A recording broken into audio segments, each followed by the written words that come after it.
மெய்வழி ஊடகத்தினூடாக புனித நத்தார் நாளாகிய இன்றைய தினத்தில் எம்முடன் இணைந்திருக்கின்ற அனைத்து நேயர்களையும் வரவேற்று வாழ்த்துகின்ற இவ்வரிய தருணத்தில் ஒரு கணப்பொழுது எமது உள்ளத்தினுள் தேடுதல் செய்வோமெனில் நாம் காண்பது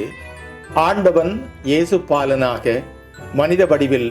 இப்புவியின் கண் அவதரித்த புனிதமான நாளை நாம் நத்தார் பண்டிகை அல்லது கிறிஸ்மஸ் பண்டிகை என்று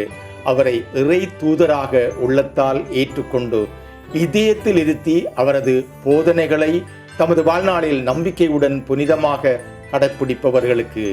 இன்றைய தினம் ஒரு ஆனந்தமான நாள். நம்பியவர்களால் நம்பிக்கை என்னும் சொல்லும் செயலும் மிகவும் ஆழ்ந்த அர்த்தத்தை மனித குலத்திற்கு உவந்து நிற்கின்றது. இந்த புனித இனிய நன்னாளில் உலகத்து மக்கள் மத்தியில் அன்பு மேலோங்கி அறம் தழைத்து மக்கள் மனங்களில் அமைதியும் சமாதானமும் நிலவ நாம் அனைவரும் மிகுந்த புரிதலுடனும் விட்டு கொடுத்து அனைவரையும் அரவணைத்து ஒன்றுபட்ட உள்ளத்தவர்களாக வருகின்ற காலங்களை எதிர்கொள்ள பரம்பொருளாகிய ஆண்டவரின் இறையருள் அனைவரையும் ஆட்கொள்ள வேண்டும் என்ற பிரார்த்தனையுடன் சிசு இயேசு பாலனின் வருகையை அகமகிழ்ந்து கொண்டாடுகின்ற சக மானுடர்களும் அன்பையும் சமாதானத்தையும்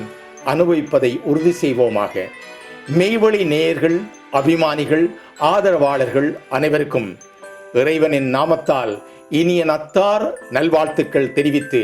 பண்டிகை காலம் சிறப்பாக அமைய மெய்வழியின் சார்பாக வாழ்த்துக்கள் அனைவருக்கும் உரித்தாகுக.